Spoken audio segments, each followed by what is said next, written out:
views and opinions of any of the guests of After Hours AM are not necessarily the views and opinions of After Hours AM, its hosts, its staff, or any of its affiliates. Welcome to the After Hours program.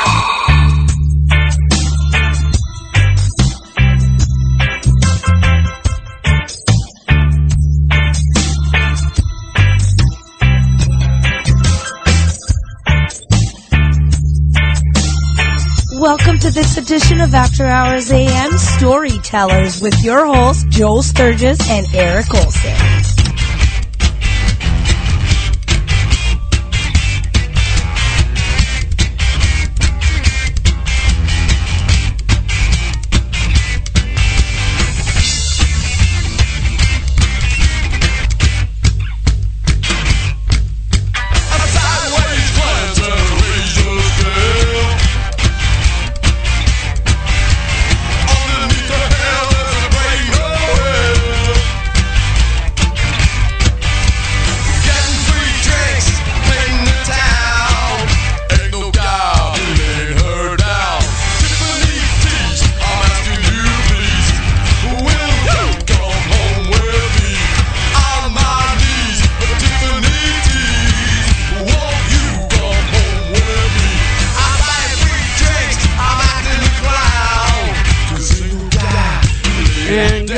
Everybody, and welcome to this edition of After Hours AM. We have we're Storytellers After Hours AM. I'm sorry, I forgot it is Tuesday, and we have a really good show on tap for you. Have you ever thought about cutting the cable? That's right, getting rid of your cable company. Mull that over while you introduce ourselves. I'm your host, Joel Sturgis, and as always, Eric Olson is with me tonight, and that's exactly what we are discussing tonight. Alternative forms of media. You betcha. You're not from Minnesota, are you?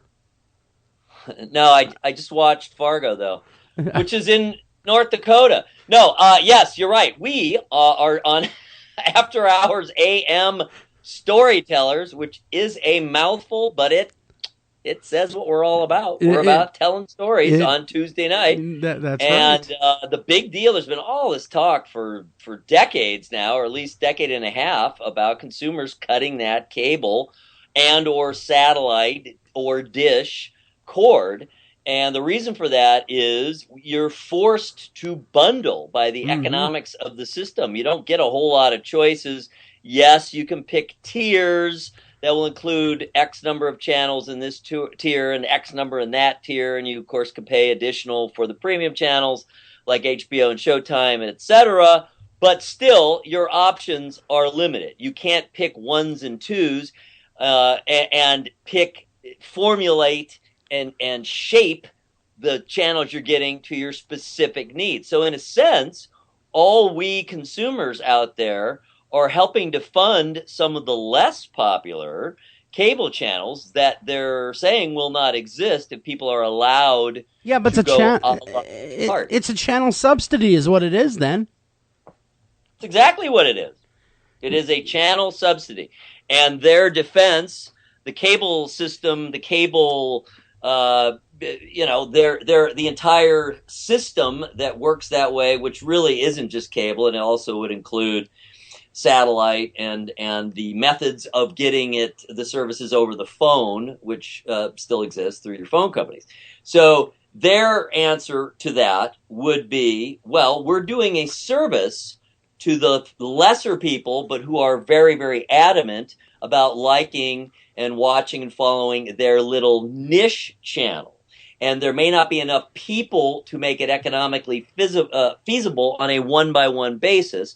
But when you bundle it all together, they're able to support that variety of channels. But of course, the other side of that coin is, do we really need 500 channels? Do we need 1,000 channels? No. The average person, listen to this, the average cable customer who has access to all those hundreds and hundreds and hundreds of channels watches 10 of them.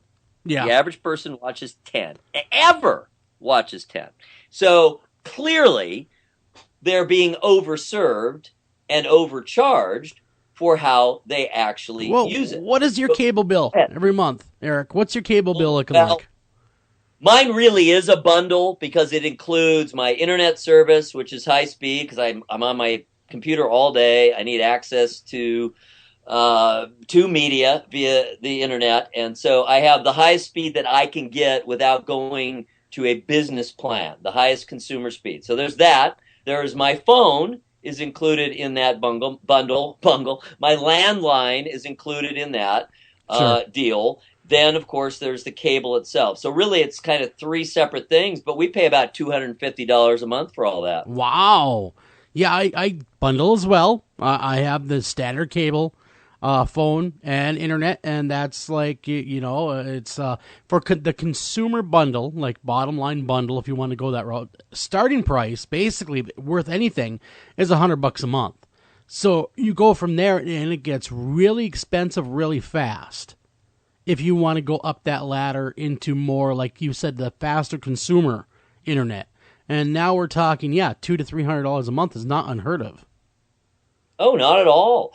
I also have some additional services. We're a part of I guess I can say we have Time Warner, and they have a service that is for what they kind of consider to be their high end customers. So you get preference in terms of repair and service in general. And that, I think, is well worth it. I don't have to wait. They're actually nice to me when I call in because we're part of that service. But we pay extra for it. And as you said, we do get the fastest available consumer internet speed. And we do have multiple boxes. We have 3 boxes in the house. We have the DVRs. We have the maximum DVRs. You can only have them in 2. I don't know why you can't have them in 3, but you can't. So we have them in 2, and we also have the system, the internal system within the house where those boxes talk to each other. So we do have about the highest end. Without going to that business class. You can always pay more, of course. And we don't have every single pay channel either. We pick and choose. We do have HBO, the various HBO channels.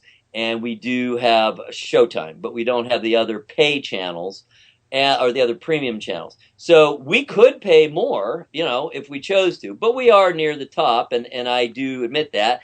And for the convenience of being, on their preferred customer list, it probably is worth the additional fee that we pay, because we do use all these things. And then the family, not me so much, but they always have their mobile devices going in the house. When my daughter and son, the younger 2, are here in the house, they almost both always have separate mobile devices running, plus There's a cable box on somewhere, plus I'm using internet. It's the hardwired internet. It is a lot going on. And if you think about it in the big picture, in other words, in the old days, say 30 years ago, really before any internet at all, if you were paying for cable TV and you were paying for your phone service, local, and remember, long distance used to be separate fee and could be extremely expensive. Oh, yeah. And there was no internet, so there's really nothing comparable to that. But you could have very easily been spending that same amount 30 years ago in absolute dollars. I'm saying not even, prorated for time, for inflation, on phone and cable TV. So, it's all relative. It's all how you look at it. It's probably not that bad a deal when you consider all those services together. But the real issue here is the fact that we consumers don't have much of a choice. That's the real issue here.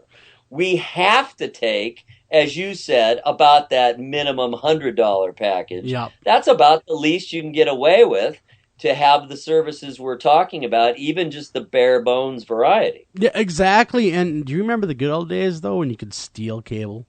Remember those days? Well, I sure do. I shouldn't admit this, but now we're talking way back. We're talking 80s. That's what I'm talking about. Way, way, way, way back.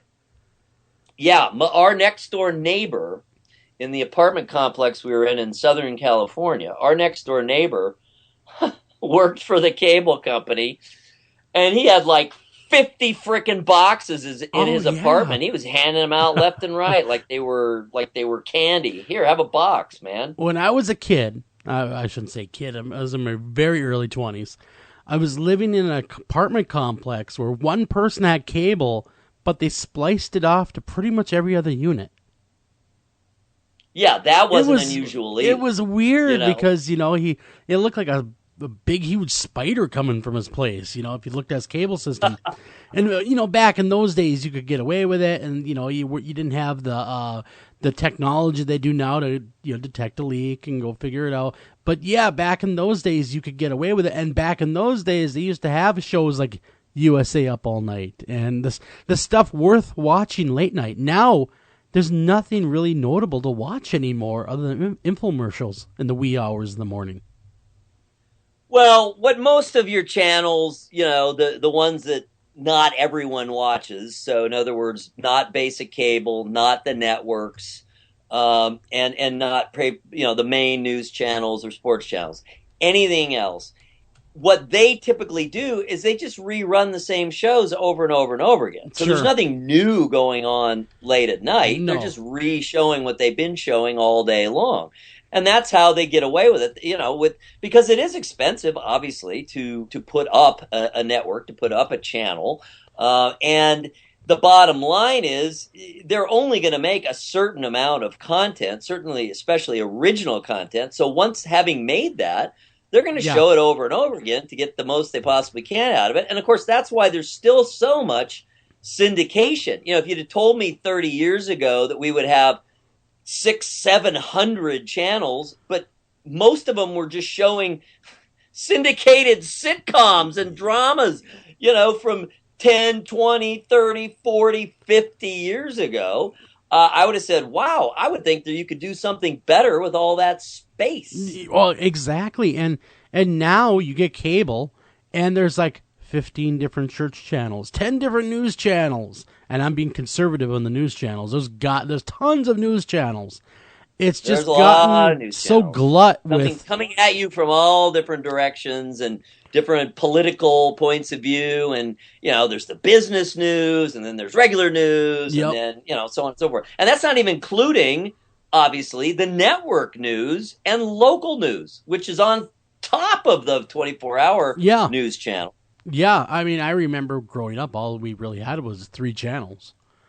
I mean, when I was a kid, I was in L.A. I was in L.A. So, I mean, you're talking one of the 2, 3, if you include Chicago, media capitals of the nation. And when I was a kid, in the 60s and 70s, we had a grand total of, we had the 3 networks, we had PBS, and we had 2 or 3 local channels. And that was it.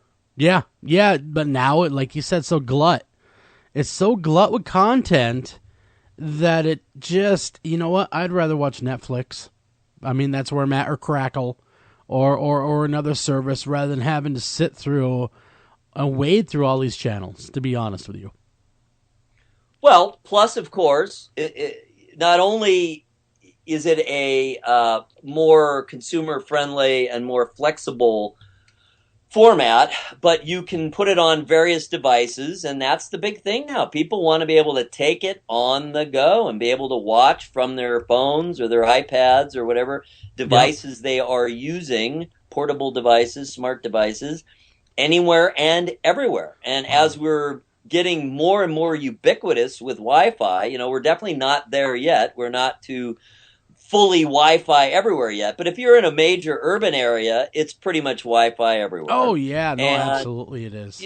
I mean, it's a lot easier to find now, and soon, especially now with cars having Wi-Fi, that's a huge step. Oh, that is. When most or all cars have Wi-Fi, boy, that is a game changer on many levels, including internet radio, which certainly has an impact on us. It does, but tonight we're talking to people that are in the know, that know all about how this is working, the future of what we watch. They know everything there is to know about their profession. Who do we have on tap tonight, Eric? We have a very interesting selection of people. What actually gave me the idea for the show, for the topic in the first place, was we've been talking to a very interesting, kind of niche service with films, and their emphasis is on foreign films and kind of arty indie films, and that's called Fandor, Fandor.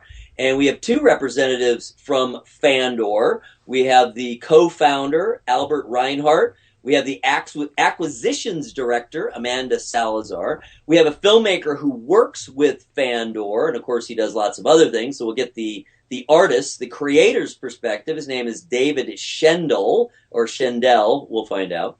And to get a kind of neutral third-party perspective, we have the technology editor of Broadcasting and Cable magazine, the trade magazine, and his name is George Winslow. So we will be coming at this topic from a variety of angles. That will be really, really interesting to hear everyone's thoughts and where they think the industry is going, which direction we're going, how you and I and everyone else within the next 10 years or so will be watching and enjoying entertainment. Well, I think it's inevitable that we're heading to a little more consumer-friendly environment because your options right now are just so limited. You know, you really just don't have that many choices. And if your choice is, I like the channels that I like, and I don't want to pay for anything that I don't use. I want to pick these 5 or these 10 or these 20, and I want to pay for them a la carte. Then I think that is the way we are headed. Because if we don't get that service from the cable companies or the satellite companies themselves, then it's going to arise from these other sources, namely the internet-based streaming type companies, the most famous, the most ubiquitous, and well-known of all, of course, is Netflix. And its tremendous rise just over the last few years since they transformed themselves from a physical send the DVD out, wait for you to send it back service to all digital, to all internet-based. They've seen tremendous growth. And, man, all you hear about is what's going to be on Netflix, what's on Netflix now. Exactly. Everyone seems to know what movies are on, what movies are not, what TV shows aren't on, and what are. And my family, I don't watch myself a whole lot of Netflix, but my wife and my daughter, and to a lesser extent, my son, they watch Netflix all the time. Oh, yeah. And they have no problem at all going from our 80-inch flat screen TV in the living room with the full surround sound system to just wandering off and continuing to watch whatever they were watching on their frickin' phones. And don't I say, doesn't that drive you insane to go from this fantastic, huge HD picture, full surround sound to your stupid ass little phone that you're holding in your hand? Oh, no, it's fine. I don't care. As long as I can walk around and do what I want to do, whatever, who cares? Well, yeah, I mean, I recently watched Netflix on my phone, and really, I went from, I have a 65-inch TV. I went from a 65-inch TV to my little phone, but I'll tell you what, I enjoyed the movie just as much, to be honest with you. That's what's changing, you see. That's where we are. And that is not unusual. I, who still sort of insist on, I'm older than you, I, who insist on the best possible audio and video picture and sound quality, I'm in the minority, and I'm in a minority that's going to continue to shrink. Well, I hear this all the time from people who are my age or even older, who are like really hardcore audiophiles, who have really expensive high-end audiovisual systems. I'm talking tens of thousands of dollars systems, and they just can't even comprehend how people can listen to music on a phone or watch a TV or watch a movie on a phone or on these lesser devices. But now you plug your headphones into your phone, right? And you have really good, like, Skull Candy headphones that they're out there. They're made for listening on devices. The audio is stellar. I mean, they've come a long way with mobile devices. But I hear you. I find myself caught in that middle, because I enjoy being able to move around and do whatever I want to do and watch a show or whatever. If I'm out, in the yard or whatever, I'm enjoying the sunshine. But also, I like to sit down on my recliner, put my feet up, and actually watch a TV show once in a while. Once in a great while, unfortunately. but once in a while. You're a busy guy. Well, yes, I am. But I suppose we should make an attempt at the very least to do a little news tonight, shouldn't we, Eric? Sure, although our overall topic is so newsworthy, but sure, we can dip into a few quick hits. I'm always up for that. The world is a very strange place. Check out this bit of technology, since that's what we're talking about, news. They have been able, and this is working backwards, right? This is Sure. heading back into the past. Thomas Edison, one of his inventions were dolls that talked. And you can imagine how long ago that was. And this was using his wax cylinder technology. And they have just recently figured out how to make those dolls talk Oh, again, but they're creepy. adding creepy onto super freaking creepy. They look creepy. And look at the pictures here on Twitter, and that's creepy as hell. I would not want one of those dolls staring at me. I'm cool. No thanks. I'm Or good. talk to you in that weird, tinny, Oh, I creepy know. wax cylinder voice. Hi, I'm talking to you from the 1800s. I'm gonna kill you in your sleep. Yeah, I just wet myself. Remember that one? The wedding. Oh, God, wedding yes. doll. But Creepy and get creepier. Dolls- Dolls have always been creepy. dolls- These dolls look particularly creepy to me for some reason. dolls but, creep me out.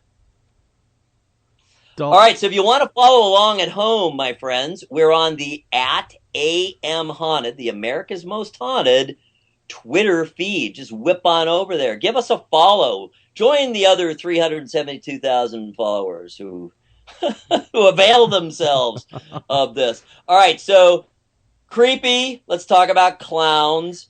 There's a French photographer, Iolo Perfido, and he see has a that. new, very disturbing photo series called Clownville, and we link to that from the Twitter account. It's over on Bored Panda. It's all kinds of really just way that too is- weird yeah. clown photos. Yeah, I'm looking at it right now. I mean, one of these clowns is so hairy, it looks like he's still wearing a sweater. To be honest with you. I was wondering, maybe he was the missing link. Maybe Wow. he's a Bigfoot. Dude, you know? I don't like clowns. Those freak me out just as much as dolls. And these Well, clowns, they kind of go together. They go together for some they reason. do. I think. Ever since I saw the movie It, I am not like clowns. And look down at the next story. Funny you should mention it. They just announced there's a remake. They're doing it. They're remaking It, which has actually never been a single film. It was a TV miniseries, but now it's going to be a single film, a remake of It, Stephen King's It. And they've picked a very young actor. They've gone a completely different direction. His name is Will Poulter. A lot of people saw Meet the Millers, Yes. which was really real funny. He was the kid who liked the daughter. He was the one who was I hanging can't around who see liked the him daughter. going He's evil. going to be the new Pennywise, Will Poulter. Very young Pennywise. I just can't see him going evil after watching that movie. I know, he was too nice, wasn't he? He was just that nice kid next door. You wouldn't expect him to go evil now. No. And without looking, I'm just asking you, I'm not putting you on the spot. I just want to get a sense of when do you think H.G. Wells's War of the Worlds, the book, the original, when do you think that was published? I would probably have to say early 1900s. Very good. You are very, very close. It was 1898, so you're right for all intents and Ballpark. purposes. I'm all in the Yeah, but ballpark. It just shows you how far ahead of his time he was. Oh, yeah. So the news item related to War of the Worlds is they are selling the original illustrations, handmade, hand-done illustrations for the original edition of War of the Worlds. And those images, those pictures, those illustrations are expected to bring in over $500,000. You're at kidding auction. me. Oh, my Lord. No. Well, then again, it's original. I mean, it's the original copy you can hold in your hands. I mean, Yeah, and when you see the pictures, they look so modern. They're so it's a very interesting view of what it would be like should the Martians attack. Yeah. And actually, if you look at the picture, that I have on Twitter along with that post, I mean, it looks like it could have been something right out of the movie. Exactly. I mean, he was way ahead of his time. I always remember when they played that on. I wasn't there, obviously. I was my grandma was probably just real young. But when they hear the story of them playing that on CBS Radio on Mercury Theater, how everybody freaked out when they heard War of the Worlds being read, and how people really stormed the streets panic, and people were in their homes barricaded with guns, and what kind of power that particular story had back then, and what kind of power it still wields today. It really holds up. And what it also shows, I believe, because they gave warnings and disclaimers throughout, people just ignored them. They did. I think part of what it shows, beyond just the power of storytelling, I think it shows the power of radio, specifically as a medium that draws the imagination in. Yeah, I would have to agree with you. I mean, it's that power of the theater of the mind that Exactly. it was able to tap into and really freak a lot of people out. I mean, when you think about it, back then that was the only form of entertainment they had, really, outside, electronical entertainment. That was it. Yeah, that was their cable television of the day. That would be like hearing about aliens crashing on CNN tomorrow. Exactly. So even though they gave warnings and disclaimers throughout that broadcast, people just didn't hear them, or they ignored them, and they were so absorbed by the story and the power of the medium and the power of Orson Welles' storytelling and his ability to stage this radio drama, that was more real to them than the warnings that this was fiction. Yeah, it really messed a lot of people up, too. I mean, after that, they had a real revolt with radio as well, because people were mad. They thought that they were taken for fools as well. Sure, you would feel kind of dumb if you had overreacted, shall we say. Yeah. I mean, packed up the family and all your belongings, on the truck and headed for the hills. You might feel a little silly about that. Well, we were. What year? Do you remember what year that broadcasted? I can't remember. I think it was 1938. Yeah, so we were on the cusp of going to a couple years removed from going into World War II. A few years removed. There was already unrest in Europe. There were already some fighting over there. There was fighting. Yep, and so I could see where people were already on their guard of what's going on. What's happening now. God, I'm scared. I could definitely see that, but we laugh. I laughed today thinking, you people, you were tricked by this guy in a studio. Ha, ha, ha, ha. But no, it was... You're right. That's an excellent point, too, about the overall environment, because surely that did contribute. There was a lot of tension. And probably in the back of most people's minds, they realized, though it was unstated, that the U.S. entering the war was probably inevitable. Mm-hmm. And so it was just a matter of time. It was kind of like waiting for the other shoe to drop. Well, you want to talk about jumpy group? Read the story about Battle for Los Angeles. Now that's a jumpy group right there. Right, exactly. Similar time frame. A little bit later, I think. That was in the 40s. So they're all, Battle for Los Angeles really is what it turned out to be at the end of the day. So they say, as some rogue weather balloons, those darn weather balloons, they cause everything.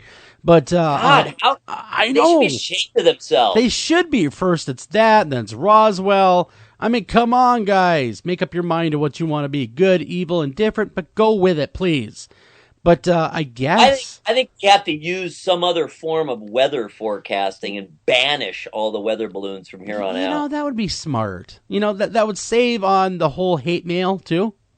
Yeah. I'm just saying, if you're a balloon manufacturer, you might not want to get caught and, with your pants down, so to speak, with the weather. I get that. But use something different other than balloons. Thank you. You have summarized it quite well. Last but not least, because we're already at the bottom of the hour, super quick hit here. It's the Aquarid meteor shower will be hitting the southern hemisphere tomorrow night. Really? Yes. Lots of meteor showers lately, it seems like. But this one is southern hemisphere, so we won't see it. Oh, I see how it is. We don't get to see the good stuff. I see. No, we're not good enough to see the good stuff. It always passes over us. Last but not least, happy Cinco de Mayo. That's right. It is Cinco de Mayo. And we want to say hello to all of our Mexican friends, Mexican descent, anyone that loves Cinco de Mayo. We want to wish you a happy and safe, one wonderful Cinco de Mayo. But with that being said, we got to get out of here. We got to go to break. When we come back, we talk about cutting the cable cord. We're going to find out whether we can do that and what's on the horizon. Don't go anywhere. We'll be right back right after this.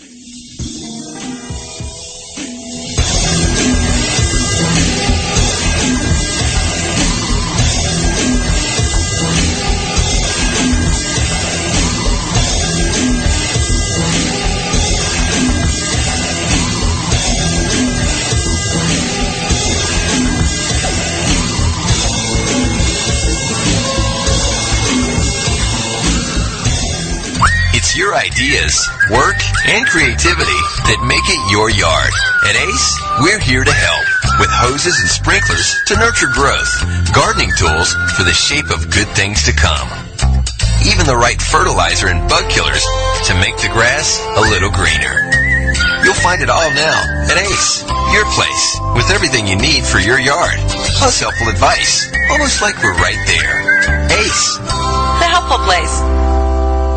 It's Thursday night, and you're grabbing drinks with some friends. Started off with a pitcher for the table, which quickly becomes two. There's pool. And there's the photo booth. All right, everybody squeeze in. Say cheese! Followed naturally by an order of wings. And another. Can we get some extra ranch sauce? Then there's the ceremonial nightcap. So what are we doing this weekend? And lastly, it's back to the car, which, if you're buzzed,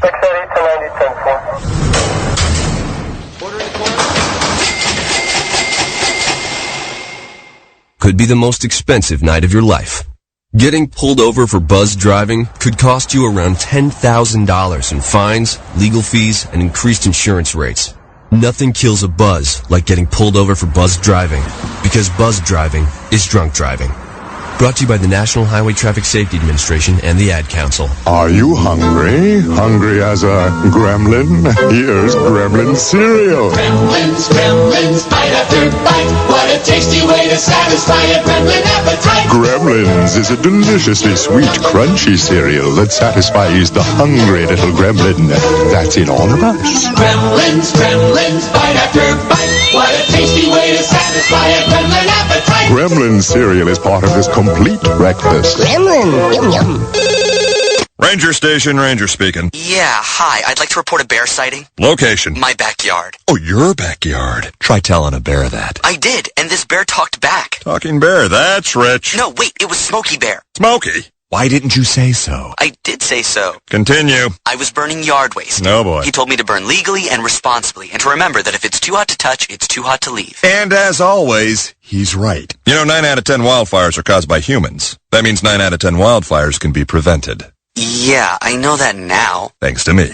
Actually, thanks to Smokey. As usual, the talking bear gets all the credit. Get your Smokey on. Always burn responsibly and contact your local fire department for open burning regulations. Because 9 out of 10 wildfires can be prevented. Brought to you by Smokey Bear, the U.S. Forest Service, your state forester, and the Ad Council. Learn more at SmokeyBear.com. Only you can prevent wildfires. Hi, Tom Bodette. If pop culture is to be believed, roughly 40% of all people are actually vampires, or dating one. Well, undead or not, you can always save on a clean, comfortable room at Motel 6, even if you sleep during the day because direct sunlight turns you into a pile of sparkly coffee grounds. Speaking of which, we have free coffee every morning. You day sleepers may want to go for the decaf. I'm Tom Bodette, and we'll leave the light on for you. Book online at Motel 6 Classics.com. Do you have a question for our guest tonight? Don't feel like calling the show? Not a problem. Email those questions to afterhoursam@gmail.com. Again, that's afterhoursam@gmail.com. Can't give up until you made it perfect.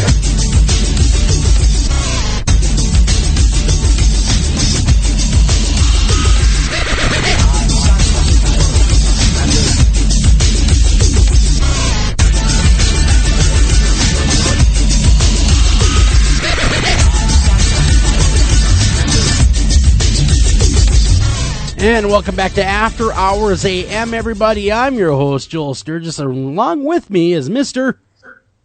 Eric Olson. Eric Olson in his computer-animated voice there. Hello, I am Eric. I am here to talk to you. That's right. I killed everything I could find because I'm from the War of the Worlds thing that we were talking about before we went to break. Just push the right buttons. Well, anyhow, tonight we got a blockbuster show on tap, as always, each and every time. But we have, we have this topic that we kind of ran with even before we had him on with us, cutting the cord. Will you introduce everybody, Eric? I will, and I will give the briefest, most germane possible bit of bio. We have two individuals and a third connected to the digital film service Fandor, which we've been looking into. Is very interesting. Lots of really great stuff you pretty much can't find anywhere else. And we have co-founder Albert Reinhardt. We have Fandor acquisitions director Amanda Salazar. And we have filmmaker David, is it Schendel or Schendel? It's Schendel. It's the Minnesota pronunciation. That's right. Good old Minnesota represent. My initial instinct was correct, and he's a filmmaker who actually is working right now with Fandor on some original content. And then later on, we're going to be joined, kind of get a neutral third-party overview from the technology editor of Broadcasting and Cable, the trade magazine, and that is George Winslow, and who knows who else. Boy, I put out a bunch of calls. You did. We did not have a lot of time to put this show together today, and I talked to everyone and their mother, and only their mothers called back. Well, that's because they had cookies. Right. Good. I mean, listen to this list. Who we called? I called. Called Tube Filter, Crackle, Roku, Yahoo Screen, Amazon, Apple TV, Netflix. That's enough for now. Yeah, but it's the only ones that responded were the only ones that mattered. Okay? Exactly. The ones who are cool and rule. That's right. So, really, guys, I got to ask you, you guys have this really, really cool streaming service. I'm looking at it right now, which is Fandor, and it's grabbing me because there's movies here that you can't get anywhere else. And that's what's really cool about it. What made you guys kind of want to go this route with your media?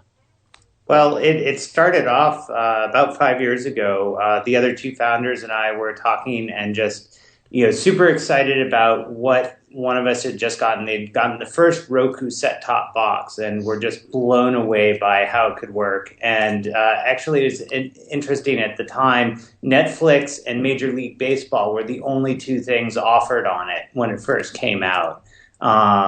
But coincidentally, the San Francisco Film Festival was in town, and none of us could get it together to get to the show because of getting babysitters or finding, just making it all happen. We're like, well, hey, there's obviously a need to bring this content online. It's not available. It's totally an underserved market, but everyone loves these films.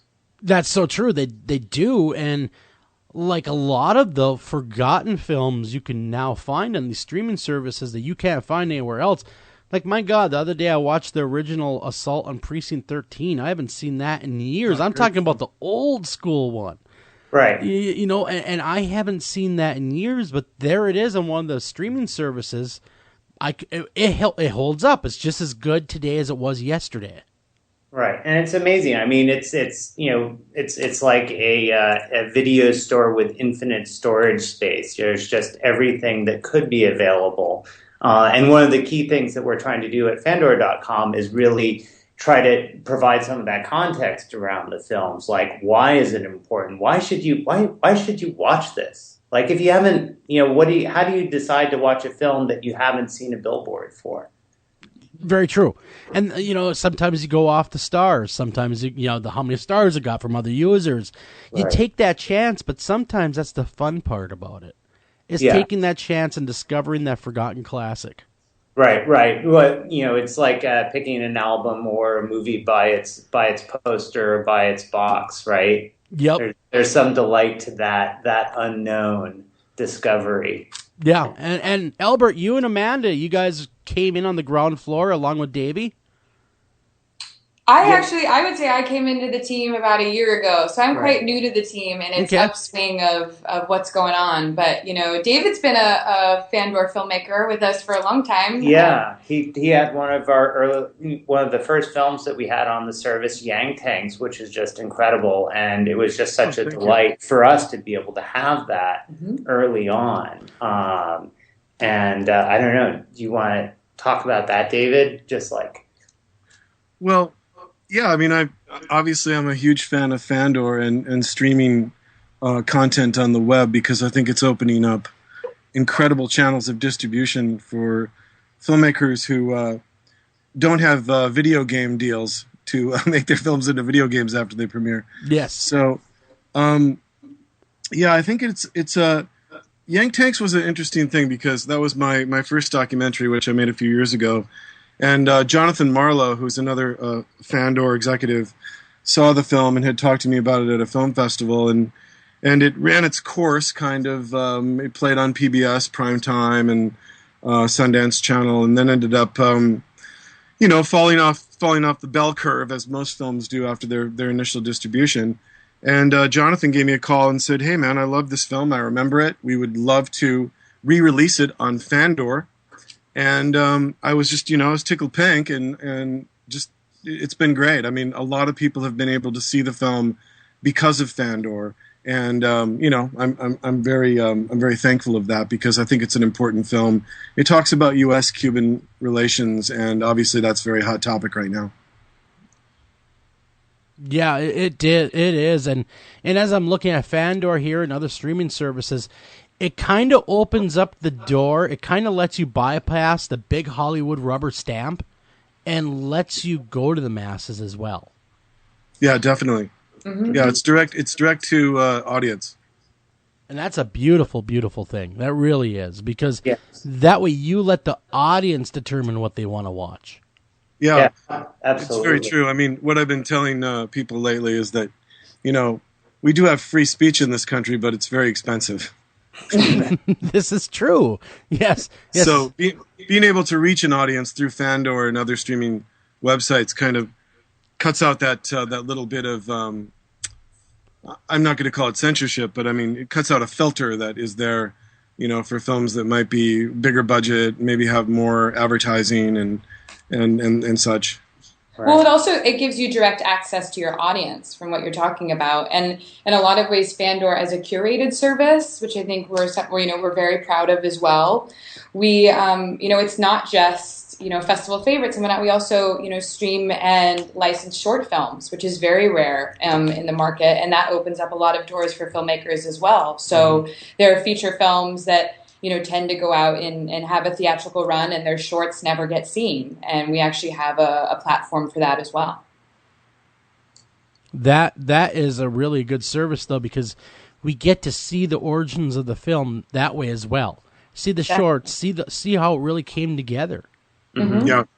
Yeah, and it's just a way for the filmmakers to have that available, and certainly in the days when Netflix was just doing DVDs and focused solely on that, there was a lot of disservice to shorts. And then as a lot of companies started to move to the streaming world, there still was this no man's land and a void that we really thought there was a great opportunity there.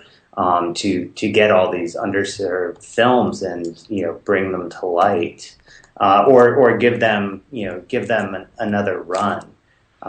So that's just always been a fantastic aspect of the company, in my mind. Yeah, and it seems though, that the cable companies have gotten wise that people would really rather a lot of times watch streaming than watch what they're being offered on cable. So they've done this nasty little thing to put data caps on a lot of their internet. Yeah. That's kind of dirty pool in my opinion. Yeah, well, it's interesting. There definitely is that. We don't on the West Coast. We haven't seen so much of that here, but I definitely have relatives in the Midwest, and then Rogers Cable up in Canada is sort of notorious for the caps on their services, and it feels like they're trying to play catch up with a lot of this, both in terms of how they can keep the attention on traditional cable bundles, and then sort of grudgingly making concessions to make content available digitally. Like now you have with Xfinity the ability to pull some of that content onto your iPad, right? Instead of just being bound to your home. Yeah, they're starting to realize that people are demanding more of a choice out of their entertainment. And, more than just flipping on the old cable box and, flipping through your channels, channel surfing like we did way back in the day. Right. It's not that audience anymore. It's not our parents, no offense to any of our older listeners, but it's not our parents anymore. We're more of a tech-savvy community now of people that would really rather be able to watch our content on our own terms. Yeah, definitely. Whether, that's on your iPad or in your bedroom, or I see people watching streaming shows when I take the subway to work. It's just incredible. You also then get more of an adventurous viewer in the sense that they're willing to try different things. They're maybe for somebody, when you kind of put a price tag on it, to go to the movies and you read the reviews beforehand, and because you have to get a babysitter, or because, it's taking up your Friday night and there's usually dinner involved or something like that, your expectation is so much higher of, the return on going to that film. And with subscription services like Fandor or, online streaming in general, I think people become more adventurous in their viewing. And that allows for them to discover new things that they might have not, thought of watching before, or listen to, other users and what they preferred or what they liked, and kind of, try it out and see if it's for them. It's really nice to see. I would wholeheartily agree. Yeah, this is Eric. I'd like to just back up a little. Everything you guys are saying is really interesting, and you're sending me off. My brain is reeling in a lot of different directions. Among the things we want to cover, and of course we still have about an hour and 15 minutes or so we should be able to get to these things. I absolutely want to run through. We want to see what's on Fandor, because we kind of picked you guys as representing that industry in general. And so we certainly want to focus specifically on what you guys do, but we also want to try to kind of place what you do, place Fandor in the larger context. And I'm very interested kind of what you see as the economics of all of this. Who gains, who loses, what do you see as a reasonable way forward that everyone can live with? Because you got a lot of competing entities. You have the artistic community, the creators, you have the owners of the channels, you have the owners of the networks, and then you have the cable and satellite people, and they're all sort of at odds, at least in some regards. Right. So launch into any part of that, dudes. I would love to, of course, get into what's on Fandor. I think there's some great stuff there. And, the economics, I'm sure that, we'll have a lot of great discussion once George joins us. But there's tons of great stuff there too.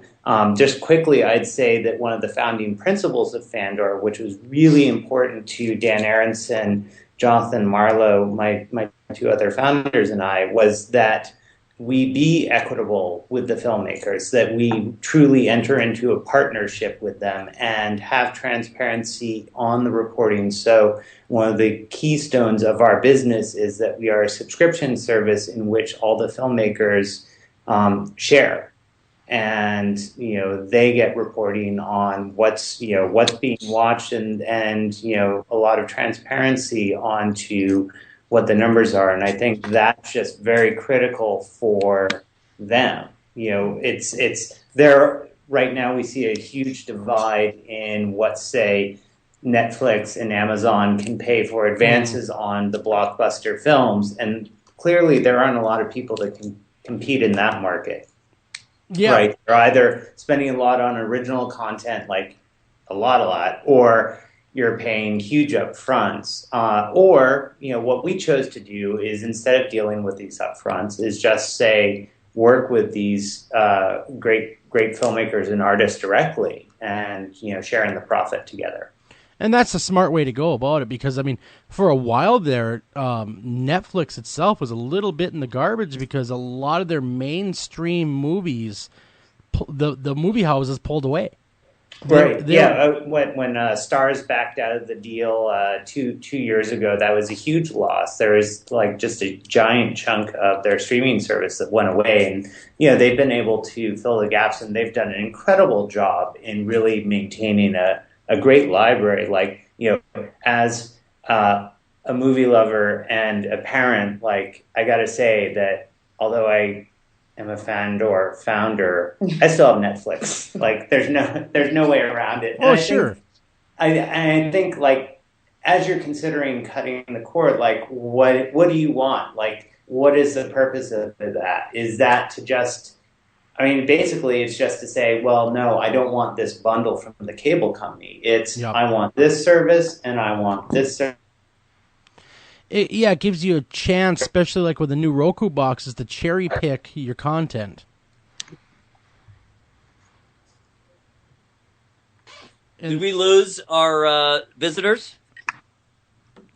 No, I'm here. No, they're all still here. We're still here. Yeah. No, but what? I guess it's just me. Well, what I was we're enthralled with the conversation. That's right. We all are mesmerized. But the thing of it is what, like you guys are saying, it allows the consumer to cherry pick what they want then, rather than being stuck. Right. Definitely. And again, a part of that, going back to what I mentioned about, Fandor being based on the subscription platform, is that we then see that users, are willing to come in and try out and see, try out our content. They may come for the fact that we have the Criterion, licensed the Criterion Collection, which was launched in November, but then end up staying because, speaking of David, our Fix Shorts campaign that happened, where we work with the filmmakers and are, connecting them to original content that they get to then be a part of. So it really, on the content side, we just continue to grow more and more and really try and work with the curation aspect of it. Instead of just licensing films as many other services might do, kind of playing that flat fee for example, we really take the time to curate the films that are going on our site, and then working with the filmmakers in a way for all of our other programs, and giving kind of a context to their film in other ways, unlike other services. Exactly. And then we have someone like David here that's a really talented filmmaker, and he's able to bring his content and skip the Hollywood middleman and bring it directly to you and directly to his fan base, the people that want to see what he has to bring. And David, first off, I want to say, hey, man, props to you from Minnesota and everything. It's tough making it from Minnesota. Let's just be honest. Unless your last name is Cohen. Brothers. Come on, I was going to say, unless your name is Cohen, it's been a little bit tough for us Midwestern boys to kind of break into that kind of work. True. But when you finally discovered, David, the streaming services for your movies, did you almost have that, oh, thank God moment where I don't have to deal with the Hollywood bureaucracy anymore? Well, that's a double-edged axe there. When Yank Tanks first came out, it was picked up by a distributor whose name will not be spoken. And basically what happened was, once the films get into that situation, they go into a system of aggregators. And aggregators are the middleman. Aggregators are the new middleman. They bundle films together, and they basically package them for places like Netflix and iTunes. And you can't, as a filmmaker, approach iTunes with a single film anymore. There's now a middleman there that will take their pound of flesh before you can get it on iTunes. The difference between that and Fandor is that Fandor is very filmmaker based. It's very grassroots in that sense, in the way that, you know, they're partnering with the filmmakers and not dealing with aggregators that are selling the films and things like that. So you know, the middleman is still there in internet stuff and streaming video and also marketing your films online. But you know, hats off to Fandor for kind of fighting against that tide. Mm-hmm. Yeah, very true. I mean, it sounds like you guys have kind of really, truly struck out on your own, and it's been a good thing because, like we said earlier, it's brought content that might not have ever been seen before. Absolutely. And, you know, there are a variety of ways that we're really trying to build our apps to bring that content to the users. So right now, of course, you can get to us on the web at Fandor.com, but we have an iOS app, so you can get it on your iPhone or your iPad. We have Android app and Kindle app, so, you know, those devices are all available, and Roku channel. So it's I think there's a lot of expectation that customers have to be able to watch it sort of anywhere, whether they're traveling or at home, and we're trying to, you know, meet that need. And, you know, all the while really trying to, as we've said, you know, curate and both show why the films are important by building them into collections. We have a biweekly spotlight, which we build around themes. And there is a terrific one that we did last October called Shocktober, which you guys may like, that just, you know, full of all the zombie stuff. Oh, heck yeah, man. Other wild movies, like, you know, there's just a great realm of stuff from 70s schlock to like a Japanese zombie rockabilly movie.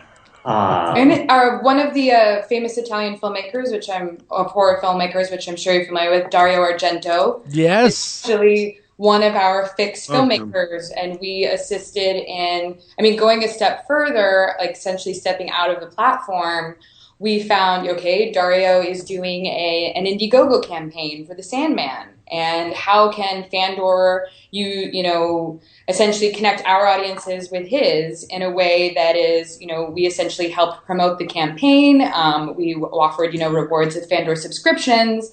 And, you know, in return, we could send the audiences that were already interested in donating, that, you know, have followed him for so long, sure, you know, back to Fandor to watch his films, a part of our campaign. And then they could, you know, dig a little bit deeper and find films from, you know, instead of just Italian cult, it's, you know, we also have British cult horror. And, you know, it kind of just, it has this breadth to it in our curation, and we really spend time with every film that goes on our site and really trying to find all the ways that it can fit into different movie lists and genres. And that's just, you know, one example of, you could be a filmmaker that's, you know, next to Dario Argento and what he's doing and what he's currently working on. So yeah, and there seems to be a big rise coming from the Orient too, with a lot of new horror movies. Absolutely. Yes, yeah, a lot absolutely. of great stuff out of Korea and Japan. You know, we're just really lucky to have some incredible titles there. And in terms of letting people access the content, you know, I mentioned the spotlights. We also, you know, make recommendations. I don't think any online service could get away without trying to personalize. And, you know, there's various ways to do that and to try to do a good job based on, you know, what someone said they're interested in. If you say you're a fan of horror, and also just, you know, knowing what people are interested in, and what they're watching, you can do a better job. But we also have a great way to just explore the genres and subgenres that are out there. It's sort of like your favorite corner video store from the late 80s, you know. Yeah, exactly. That's what I was just about to say, is you find those obscure movies, like back when you were a kid and you went down to Blockbuster. Right. And well, and it wasn't even like, or it was like, you know, Papa Ops around the corner when I was living in you know, the outer Richmond. And it's not just that they have the top 20 genres they have, and like we have, 400 genres. You can have the lycanthrope genre or the other esoteric genres and be able to collect the films that way. So we really try to give the ability to those people who are interested to dig through the crates to find those gems and latch onto them. And a part of that context too is given on our essentially online magazine Keyframe. So we actually have award-winning writers and critics writing for us as well, and it's always giving supplemental material on what's coming onto our site. So it's not just based solely on user reviews and genres, but for example, with Joshua Oppenheimer's new film, The Look of Silence, that's been playing around right now at different film festivals. We just premiered a batch of his short films on our site and can then tie it into an interview that happened with Joshua Oppenheimer about his current work, but then also reflecting on what influences him and tying that also back into our site. Okay, very interesting. Again, in the breadth of titles, they range all the way to the early 1900s with silent film as well. Sure. So it's not necessarily just a current, there's no cutoff year for us in what we have on the site either. Sure. Well, we got to run a break, everybody. And when we come back, we're going to have George Winslow with us, tech editor of Broadcast and Cable. That will be really, really interesting to hear his views on where he thinks everything's going. So don't go anywhere, everyone. We'll be right back right after this.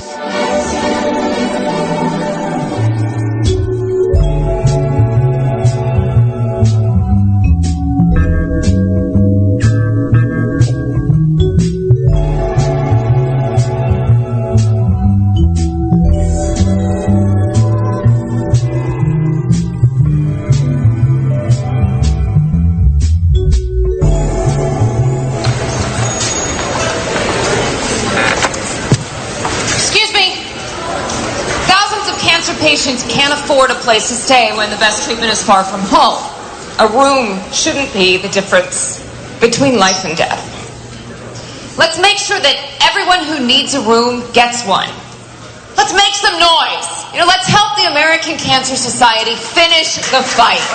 Text ROOM to 41518 to donate $10. Taking a family of 5 to the amusement park can cost a small fortune. Oh, yeah. So to save some money, we thought, hey, let's bring the amusement park to us. Yeah. Go ahead. All right. Step right up, young man. Are you ready to ride the Wacky Waterfall?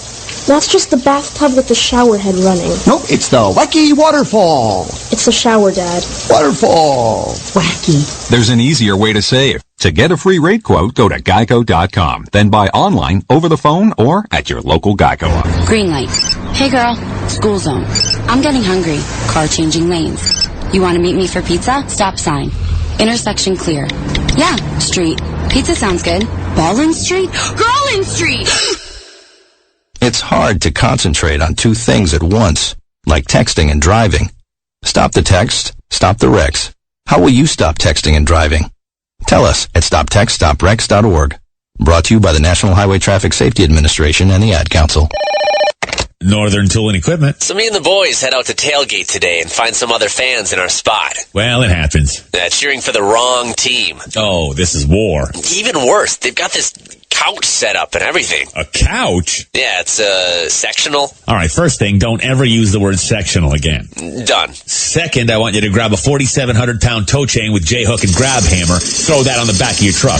Got it. Now you're going to Hail Mary the J-hook over the end of that couch. Time to find a better spot for your new friends. That should do it. There's no problem a little horsepower can't solve. Northern Tool and Equipment. Hi, Tom Bodette. If you can hear me, then you have an internet connection, which means you can do cool things online, like listen to streaming radio, obviously, or watch a video of a monkey washing a cat. Let your freak flag fly.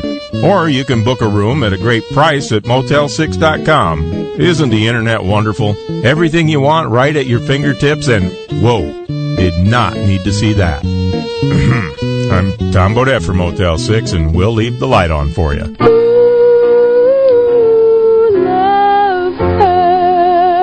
Yes, tonight. Don't feel like calling the show? Not a problem. Email those questions to afterhoursam@gmail.com.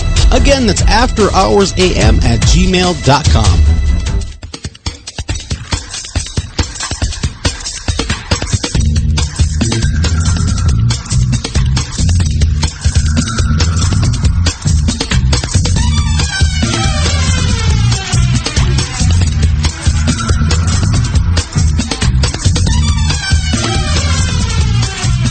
Welcome back to After Hours AM, everybody. I'm your host, Joel Sturgis. Along with me, Eric Olson. And we are talking all things cable TV tonight, and where it's going and how it's going to get there. And we have a lot of the heavy hitters in the industry, if you will. We have from Fandor, we have Amanda and Albert. We also have filmmaker David Shandell with us. Also is tech editor from the Tech Editor Broadcast and Cable Television, George Winslow is joining us. I'd like to thank everyone for sticking around and having this great discussion. George, I got to ask you right off the top, where do you think cable television is going? Well, they're certainly facing the biggest change, I think, in my lifetime in television in the way people watch TV programs and access them. I mean, in America now we have about 500 million internet-connected devices. That's a lot more than people, and many of those can access video. Broadband connections are pretty much ubiquitous in a lot of parts of the world, less so in the rural area where I live, and that's really transforming the whole business. The question is, I think, a lot of this kind of gets overhyped in some ways, kind of doomsday scenarios for the cable industry, and then there are other really revolutionary changes that are coming along that often slip under the radar. So this, I think, will be a very timely discussion. I remember when Netflix came into power, being really the very first mainstream streaming option. You're right. Everybody said, "Oh, that's the end of cable. Done. Netflix could take it all over," and that hasn't been the case. Cable seems to have actually grown since then. Well, cable itself, it's interesting. People use cable for the multi-channel subscriptions. So if you look at cable and the telcos like Verizon and satellite all together, that market has grown since Netflix launched. In 2005, I think there were about 1.1 million multi-channel homes. Today there's, I think, around 103 million. But the market has stagnated. It's starting to lose some steam. We had the first losses ever in 2003, more losses in 2014. They've been pretty small, and most researchers still project it's going to be larger in 2018 than it was in 2005, but it's not keeping pace with home creation. So a lot of these new homes are not being hooked up to a traditional multi-channel service, cable, satellite, telco, and that's creating big media buying company Magna Global calls those over-the-top homes that are primarily get their video over an internet connection. And those homes are growing quite rapidly, from 1.7 million, their figures are, in 2010 to about 9.4 million by the end of this year and 15.9 million by the end of 2018. And that, I think, is one of the big reasons why you're seeing a lot of launches of over-the-top services, HBO Now, Sling TV from Dish and so forth, to reach that larger population. The other thing that's really going on that's been challenging a lot of the business model is TV advertising is fairly stagnant. I think next year or 2017, internet advertising will surpass TV advertising at $70 billion. And viewing among younger viewers, at least the viewing that's measured by Nielsen, has dropped pretty precipitously. I mean, just in the last 3 years, the 18 to 24 set, you see the Nielsen measured viewing down by 7 hours. So a lot of the TV companies and a lot of the cable companies see these over-the-top services as an opportunity to capture these audiences that they're currently missing, to kind of strengthen their model. So the big question is, will it be additive or kind of revolutionary? Well, I guess I'd be remiss if I didn't at least bring in a place like YouTube and another outlet like Hulu.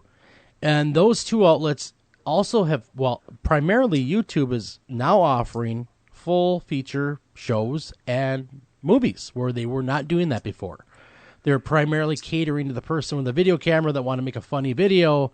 Now they're actually, themselves are also moving into the mainstream of entertainment.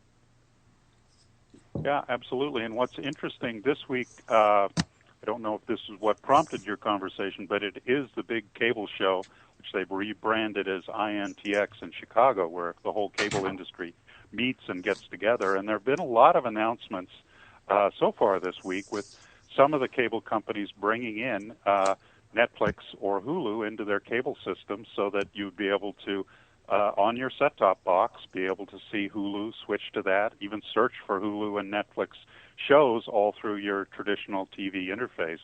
And I think we're going to see a lot more of that, and it certainly opens up a lot of opportunities for some of the other guests that you have on this show for a whole variety of indie content and long-tail content, people that have more specialized interests.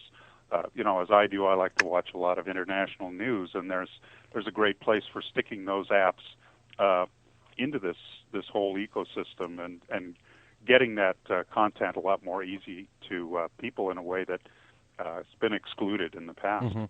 Well, I guess I'd like to ask the panel their thoughts on those on all those changes.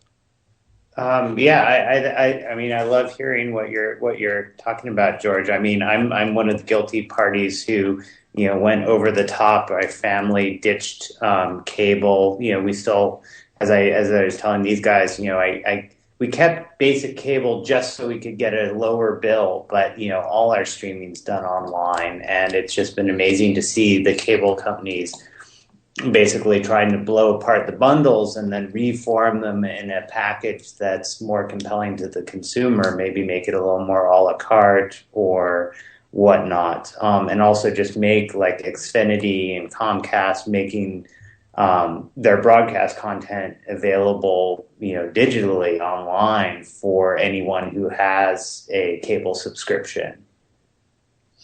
I think, speaking for Fandor, I think this is a really interesting space for us to be in right now as well, because when you have other streaming platforms really focused on original content, because that's what essentially sets them apart from their counterparts. When Netflix is pushing House of Cards and you have Game of Thrones on HBO, and the audiences are allowed and are willing to divide up their services to watch those different things. It makes it for a very interesting space for something like Fandor to exist in, because it can kind of feed that need for independent and, different types of viewing and what they're looking for. So specifically independent film, international, and as we continue to grow, it's really interesting to see how that space and what different competitors, so to speak, in this space are doing as well. It's interesting from the creator point of view too, because I have my library card to San Francisco Public Library, and a lot of the films that I like to watch, I get them on VHS from the library, and I know it's not the most hygienic way to do things because there's pizza stains on the boxes and who knows what else, but I think that it's really interesting from a conceptual point of view is that the idea that for the longest time, broadcast television was kind of this hard-handed, you're going to watch this, kind of a thing, and here's our programming, and we're going to have prime time, and that's what you're going to watch. And it seems like it's slowly shifting back to almost a library-type system where, there's a library of media that you can choose from on the internet. And, you take your library card and you check out a film and you watch it. So, I think that the difficulty for filmmakers right now is really the same old thing, which is channeling an audience to find your content, to find your creations. And Fandor is doing a great job with that, with the filmmaker initiatives and the Fixed Shorts program and how they're connecting us with a new audience, an online audience that we haven't had before. Yeah, I would have to agree. Eric, what do you think? You've been in the TV industry as well. Oh, I've been around and done stuff and have learned very little because I'm brain damaged. No, yeah, I do. I'm fascinated by the whole topic as someone who is a little bit older and has been observing. I worked on my first TV show way back in the early 80s. I did a magazine show in Southern California and produced and hosted and wrote for it. And we had to find an outlet, we had to find a place where we could air the show. And I think we had to pay. We had to pay a channel. It was in Orange County, I believe, to show it. And then, of course, we were hoping to make our money back by selling advertising. And the process of creating the content isn't particularly different. I mean, the main difference now is the availability of a digital camera versus film or video. But, beyond that, it's not all that different. But the delivery and the distribution, think of the cycles, think of the circles that we've gone since the 80s in terms of how things get out there. We've gone from relatively few channels to kind of an explosion via cable. Slowly but surely, more and more channels were added starting in the 80s on. Then all of a sudden, things seemed to be stalled out in terms of having variety and where it was coming from. And as we were talking about earlier, it's the same old complaint. Yes, there are 500, 600, 1,000, however many channels available, but very little of it, relatively, by percentage, do you want to watch at any given time. A lot of it's repetitive. A lot of it is just old stuff that's been seen a million times. It's just syndicated old TV programs, or it's very, very niche-y programming where they just re-show the same stuff over and over again. Even something that's supposed to be live always, like a CNN, and supposed to always be new, anyone who actually watches it through, into the early hours realizes even that is substantially rebroadcast. It's not live all the time by any means. So people are disappointed with this variety because it's still mostly kind of sucky. On the other hand, you have lots and lots of great content. There's always been great content, and I'm sure there's more by volume, great content available now. So the question is, how do you find it? And that actually I've been kind of waiting to break in. What I love about services and how our Fandor friends keep emphasizing the curatorial aspects, you have become the new gatekeepers. It's very much analogous to the internet in general. All of a sudden, you have all the frickin' content in the world available to you, but most of it's crap.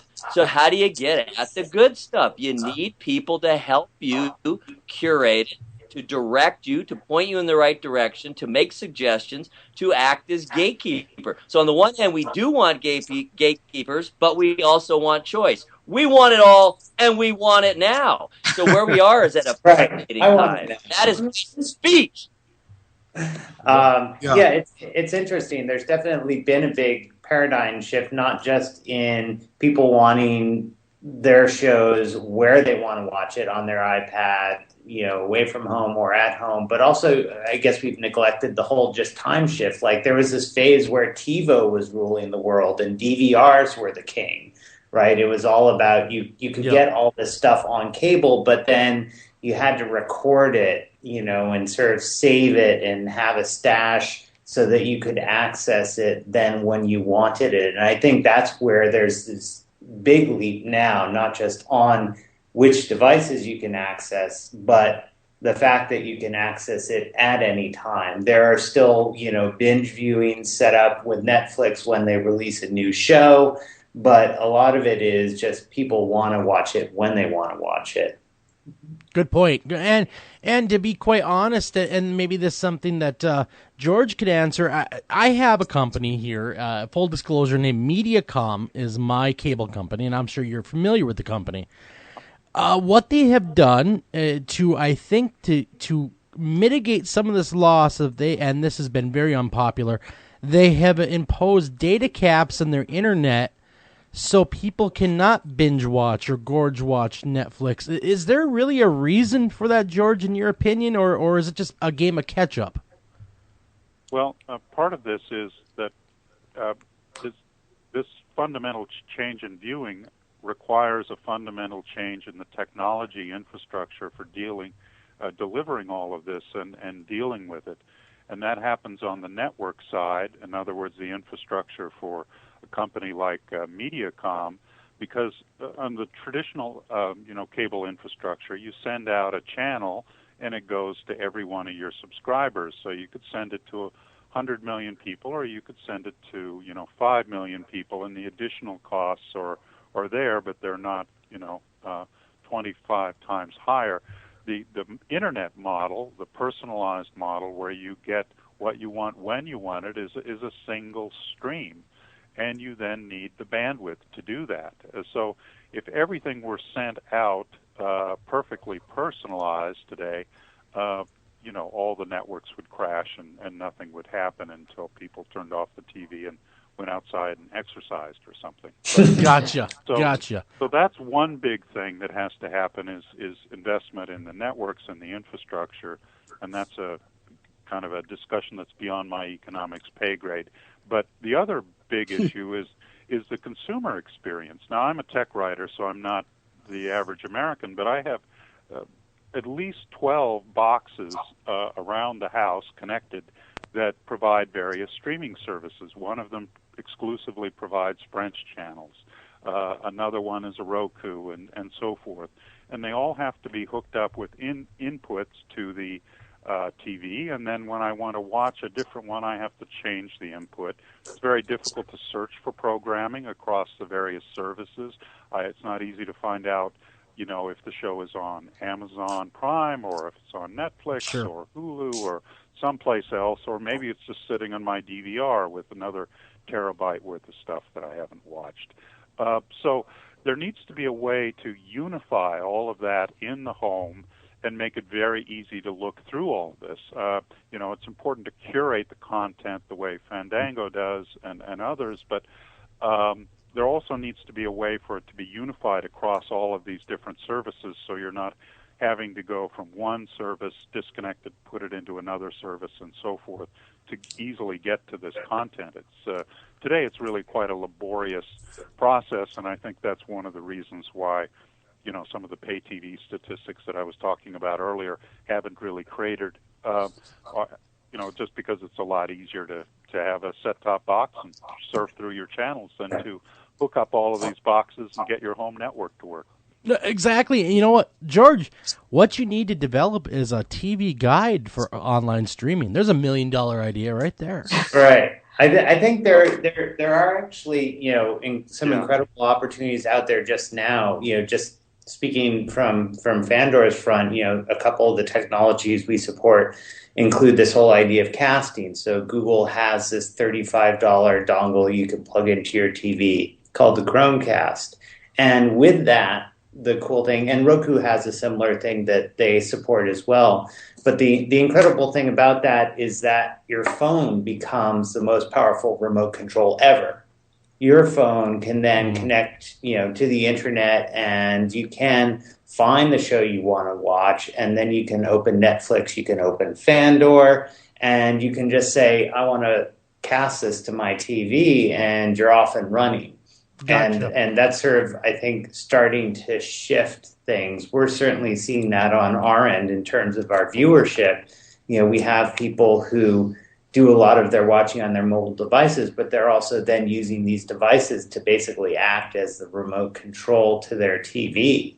And that's just incredible because you have this whole, this gets into the second screen experience where they can be looking up on IMDb about this film while they're watching it, or, texting with their friends, or, whatever they want to do. But I think, your phone today is so much more powerful and intuitive than any remote control that comes with a set-top box. Yeah, I would have to agree. I would definitely have to agree. The TV sets, too, are also more powerful. In the past, all the TV sets were really dumb boxes. They had no idea what airing. Today, you have technologies like automated content recognition, so the TV actually knows what is being viewed, and then you can sync that up with other devices in the home, as you were just talking about, to create some pretty interesting experiences. And some programmers, Showtime, CNN, and a few others, are beginning to think about this. How can we completely reinvent kind of the television experience? It doesn't have to be just this linear stream that you're seeing on the TV with a lot of tiny little type moving around in the bottom. You may be able to interact with it, use your second screen, or bring up other content if you find that more interesting. So we're just unfortunately right on the cusp of this. It's just beginning to happen, and I do think we're 5-6 years away from it being a much more mainstream activity. And I'm interested to hear your take on just like the shift with advertising. You know, with Fandor, we're not so concerned with that because we're showing films, and a large part of our service is subscription, so we don't want to interrupt the experience with commercials. But I know with TV and then with a lot of online media, like certainly with Hulu and even Hulu Plus, you know, there's a big difference between the traditional revenue from TV advertising and advertising online, and what the online views bring is a lot more data in terms of time spent. So I'd love to hear your take on that. Well, it's a big shift that's happening in the TV industry. There's, as for a long time, as all of you know, in the digital world, you have something known as programmatic advertising, where really the advertising is automated because, well, in fairly creepy fashion, in the digital world, there's an awful lot known about you, so that they can serve almost instantaneously ads targeted to you. This is why if you buy a pot on a gardening site, you're going to see pots on every other site that you go to.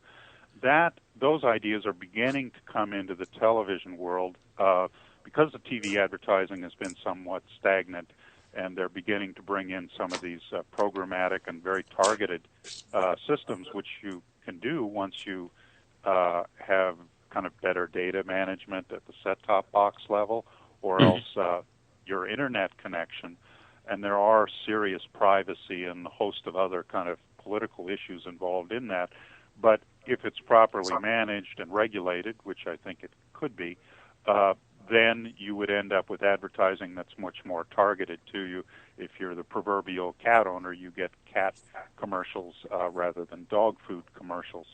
And that can be very helpful for the TV industry. Also, interestingly, a lot of the money that's coming into some of these programmatic marketplaces that are being used just in a small way, but beginning to be used in the TV industry, is coming from the digital world because there isn't enough ad inventory that's of high quality to be sold online, hard as that is to believe. CPMs sometimes can be $60,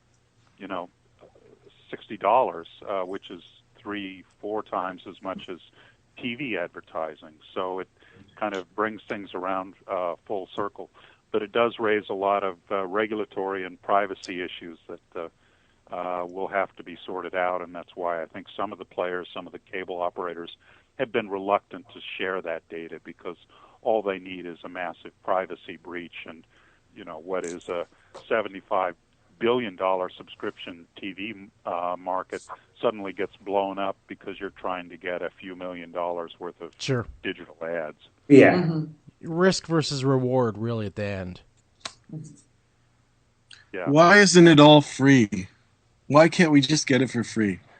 I mean, broadcast TV was always free. You just turned on your TV.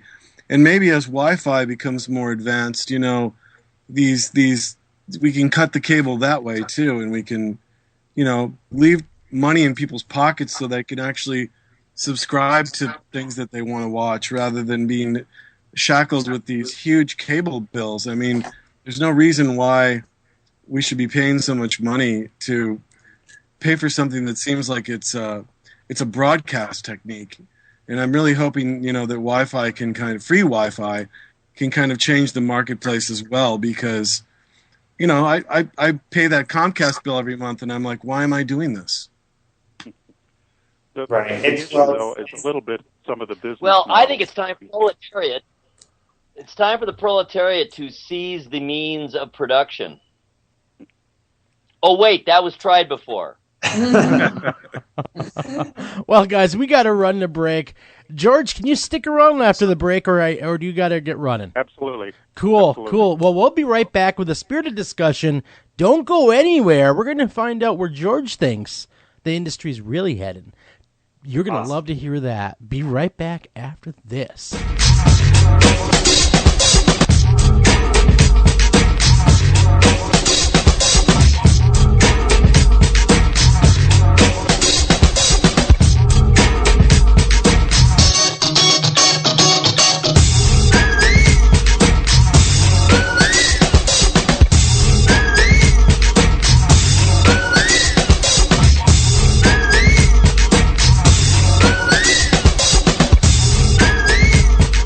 Only in the forest can you see this.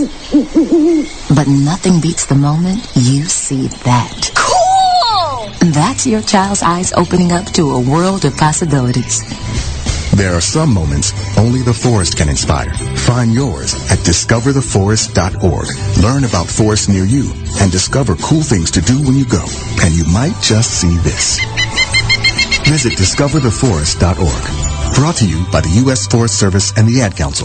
It's your ideas, work, and creativity that make it your yard. At ACE, we're here to help with hoses and sprinklers to nurture growth, gardening tools for the shape of good things to come, even the right fertilizer and bug killers to make the grass a little greener. You'll find it all now at ACE, your place, with everything you need for your yard, plus helpful advice, almost like we're right there. ACE, The helpful place. Northern Tool and Equipment. I got a rather serious problem over here. All right, what are we looking at? Cranky mother-in-law asleep on the couch in the man cave. Dear God. It gets worse. That's impossible. She's passed out on the remote. I stand corrected. What do I do? Okay, I want you to grab a Torin Big Red hydraulic bottle jack. Okay. Now you wedge that bad boy in under your mother-in-law and crank her up skyward. It's working. And got the remote. Great. Now grab that Torin Big Red 2-ton folding shop crane and put that woman on wheels. And away we go. There's no problem a little horsepower can't solve. Northern Tool and Equipment. Excuse me. Thousands of cancer patients can't afford a place to stay when the best treatment is far from home. A room shouldn't be the difference between life and death. Let's make sure that everyone who needs a room gets one. Let's make some noise. Let's help the American Cancer Society finish the fight. Text ROOM to 41518 to donate $10. Do you have a question for our guest tonight? Don't feel like calling the show? Not a problem. Email those questions to afterhoursam@gmail.com.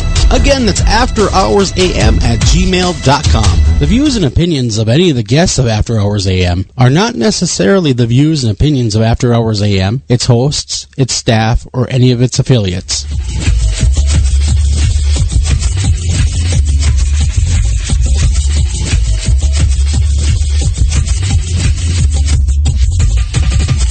Talking.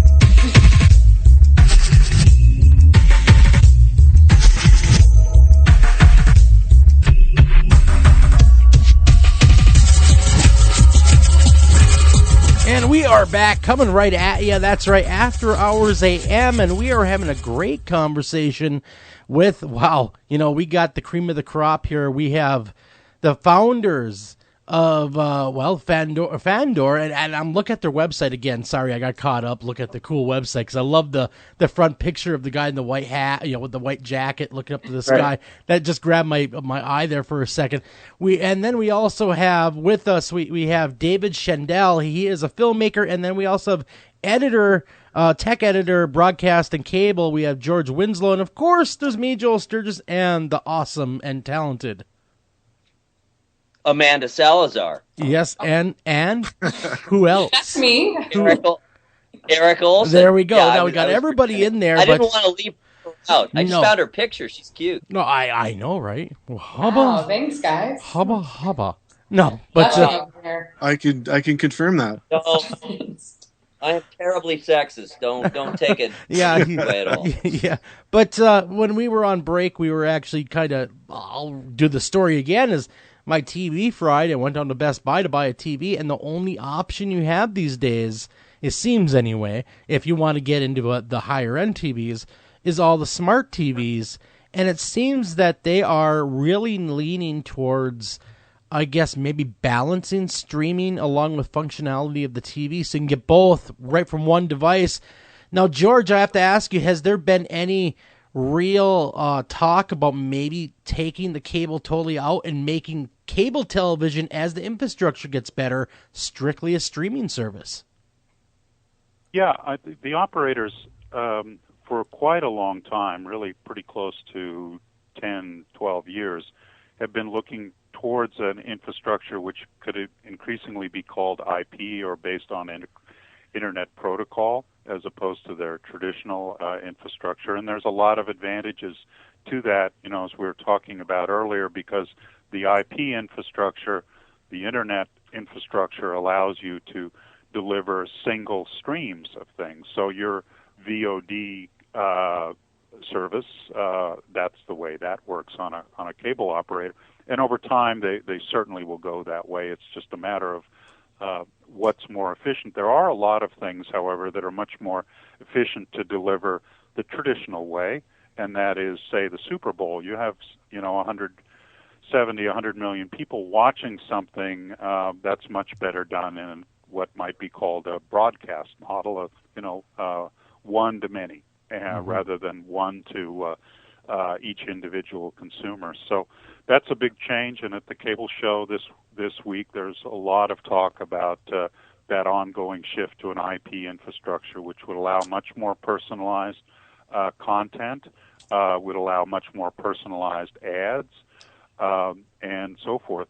We were also, though, talking right before the break about an interesting area, which is free versus pay. And that has always kind of fascinated me, because I think there is this perception that we used to have free broadcast TV, which we did, but we did have to sit through ads until Reagan came along. It was regulated to be only 12 minutes an hour. Now it's pretty close to 16 to 20 on many channels. Some channels have instituted technology so that they literally speed up the program so they can put in more ads, and some of the lesser watched channels like TV Land have a hard time because there's so many ads in the commercials to get a half-hour sitcom in there. So there is this issue of free versus pay, but it's also an issue of how much advertising we want versus how much we're willing to pay to avoid that advertising. And then it raises, I think, an issue of, what is the role of public broadcasting in this country? We don't really have a public broadcasting system that is funded in any way to compete.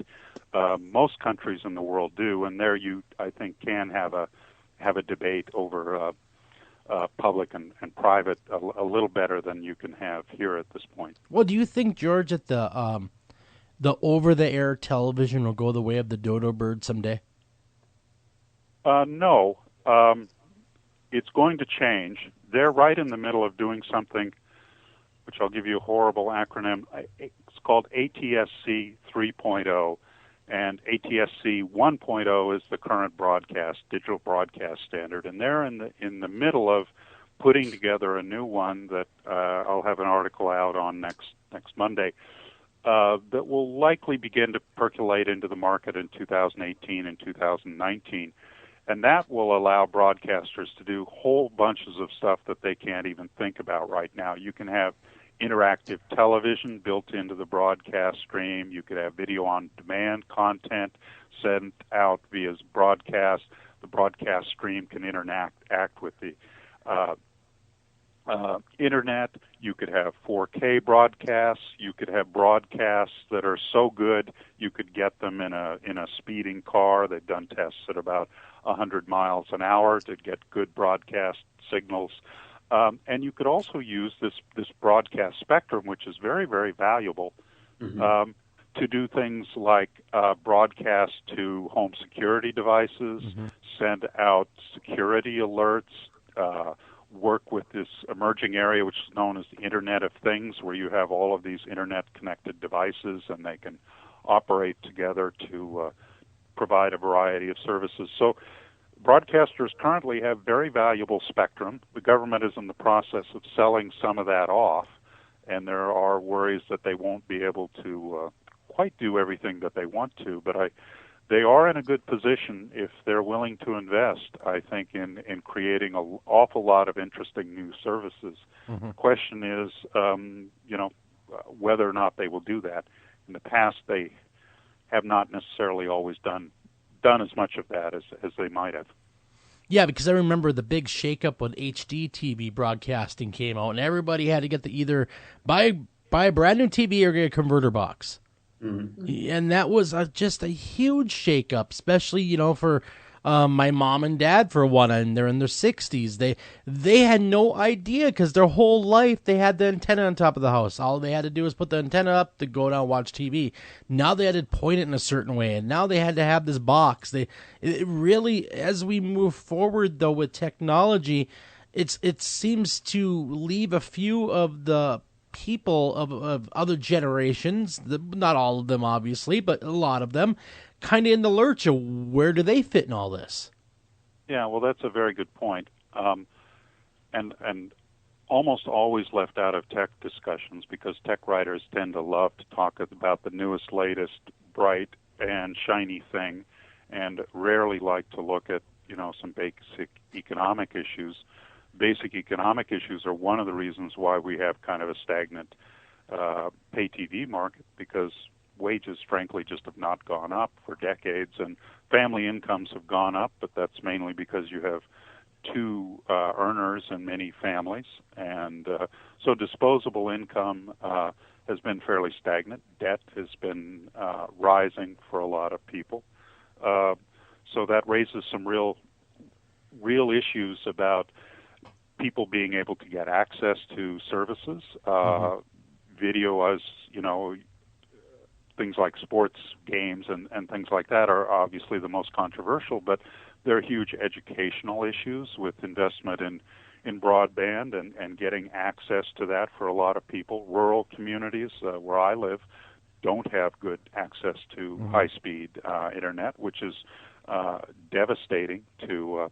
I wanted to move back here much earlier than I did to help out my elderly parents, and I wasn't able to do that until 2008 because there was no high-speed internet connection. So there are a lot of access issues like that really need to be addressed. The cable operators, too, in their fairness, they do have a lot of low-income programs, but I think as a country that's something that has to be a much bigger priority. Well, and I think, I have a big question. I have the big question. So put on, all right. Look to the future, my friends. Look to the future. So where are we going to be? And I'd love to hear from all of you, all four of you. Where will we be in 20 years, do you think? How will we be receiving content? What will be the variety of content available? Will there be some new kind of content we haven't even thought of yet? Put on your caps. Where will we be in 20 years? Okay, my cap's on. Can I go? Yes, go ahead. Get out. This is Albert from Fandor, and I think just judging on William Gibson and the precedent set there, there'll be an internet cloud that we're all living in. We're just moments away from that. But in all seriousness, I think there will be an evolution in what was being talked about by George just a moment ago. There will be an evolution between the broadcast and the internet access that is going to, I think that needs to become reconciled, and net neutrality will play a big role in how equitable it is for companies to deal with access to our customers, the end users, the general public. That's been a big issue for us at Fandor, just because we're trying to bring these movies out and bring them to the widest audience possible. And with just a few corporations ruling the roost, it makes it very difficult. So I think that there's going to be a big shift in terms of how broadband shakes out and where people get access. But I think that it will continue to grow, and I think that there will be a huge shift in just the amount of data that gets out there, right? Even in rural areas. There are a lot of great technologies out there. I know you guys were saying that technologists never like to deal with this. This is, or with the truths of income inequality and legacy systems. And technologists don't like to deal with legacy systems because they're a pain to support. So I think that it will just continue to shift, and will move forward. Absolutely. I mean, if I can jump in, it's A-. A- for you. If I could jump in on that, it's really interesting to think of it in two ways. One of it is how audiences and viewers and, where we see ourselves in 20 years is maybe a scary thing. And maybe it's, none of us know, but I mean, sitting here at our offices at Fandor and kind of what we do, we've been built on the fact of, a love of great storytelling. I mean, we have film prints and digibetas and VHSs all the way up to DCPs. So, it ranges. And we hope that, there will still always be an audience that, is nostalgic for films and certain films and film history, especially with what we've created here at Fandor. But then it's really looking forward to the artist. And, in 20 years, there better still be artists out there. David, you could speak to this because, they're the ones that can really critique what's going on in society. And maybe artists then, the landscape changes into where developers and engineers and coders become, the true artists of our society. And, there will hopefully always be films being made, but it's really kind of looking to what is continuing to be created, and then hopefully will kind of fall into place to make sure that it can, find an audience. Very good. A-. Very cool. Is it my turn? Who's next? It is your turn. 20 years in the future, nothing will be any different. But you know what? 100 years in the future, things will be a lot better. Well, yeah, I think you're right. I think it's going to take more than 20. There will always be creative people, and there will always be people who think outside the box, and they'll base their creative ideas on their own life experiences and maybe some of the injustices that they've felt in society, like having to pay your cable bill, and I think things will change. I think that there will be I'm an optimist, and one of the guys I interviewed in Cuba, who was a staunch socialist revolutionary, told me, "Hey, you can't be a revolutionary unless you're an optimist first.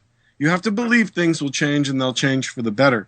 I think that as long as we have people who have access to media and they have access to free expression, then things will constantly be getting better, because the human condition is to make things better, is to be creative and to come up with a new idea. And as a species, we've done a really brilliant job doing that.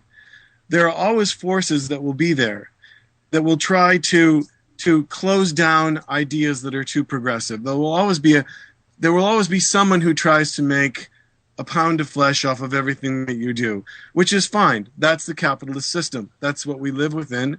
And I expect to get paid for my work, and I expect everyone to get paid for what they do. As long as we continue to allow artists to speak and speak freely, then I think we'll have evolution, and we'll have a better world in maybe not 20 years, but I'm thinking along maybe 100 years, maybe 1,000 years. Maybe 1,000 years it'll take, but, at least it will come. Very true. Very good point, because I remember, radio-wise, when everybody told me that satellite radio was going to put terrestrial radio out of business. Does everyone remember that? Oh, yeah. Oh, sure. You know, you're done for. You guys are all done, washed up, done for. Satellite radio's here. It's all over. Well, then we saw satellite radio tank because of it. First off, the service could be horrible. Second off, there was a subscription fee that radio's never had a subscription fee before. This is the first time that there was ever a subscription fee where you couldn't just turn on and hear your tune. Now you had to pay. And there was a big revolt. Unlike with television, we all expect to have to pay for our television, where with radio, we never felt like we had to pay for our radio. And now, of course, like when HD radio came out, same thing. HD radio is going to put you all out of business, but we're still standing. I think the same principle will go for cable television. I think no matter what's thrown at it, cable will be still here in some way or form. Wouldn't you agree, George? George's turn. That's hard to say. You know, I'm old enough that I've seen so many familiar companies and brands go away. I would never predict that. But on the other hand, you look back, the Hollywood studios were supposed to be destroyed by TV. They're still here, more powerful than ever. TV was supposed to be destroyed by the internet. It's certainly wealthier than it's ever been in its lifetime. But when you ask about 20 years down the road, that's a great question for me because it's, you know, at my age, it's likely that I may not even be here. So I'm happy to speculate on that one. And I have some real hopes for that. I hope that for once technology will really realize its promise. The promise of technology has always been to better inform people on a political and democratic level to kind of make us a stronger and better country with information. Unfortunately, at my age, I haven't seen a lot of evidence of that always happening.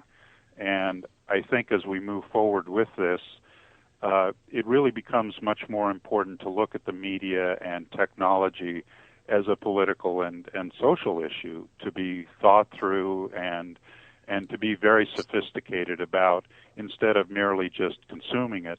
Mm-hmm. And that's hopefully a way that we'll have a greater diversity of content, a greater diversity of information. We certainly have a greater diversity of content, but in some ways it's less so. I remember when I went to school, moved from Oregon to New York City in the mid-'70s, on any given day in a movie house, you could see 10, 12, 14 different foreign films.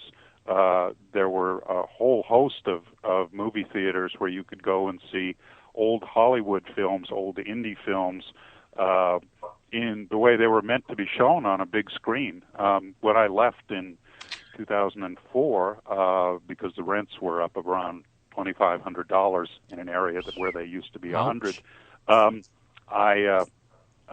that was all gone. And so it's encouraging to see that come back in the digital world, but I don't think that it's necessarily a foregone conclusion that that diversity and that quality of a lot of the content to meet a whole bunch of people's different needs will necessarily be there unless people think about it, talk about it, and fight for it. And increasingly, I do think that's a political issue. Very well said, and I do agree with you wholeheartedly. I think that revolution is in the air. To what extent, we just don't know. I got one more future question. What would each of you, and I mean, I'll have to answer, but if you choose to, what do you envision as the ultimate perfect content delivery method? What is the best possible way to receive this? We're talking about, audiovisual content. Well, don't all jump in at the same time, or I'll get mad. Jump in first again. I'm raising my hand. Me. I don't know what the perfect delivery is in terms of technology, but the perfect experience in my mind is a social one.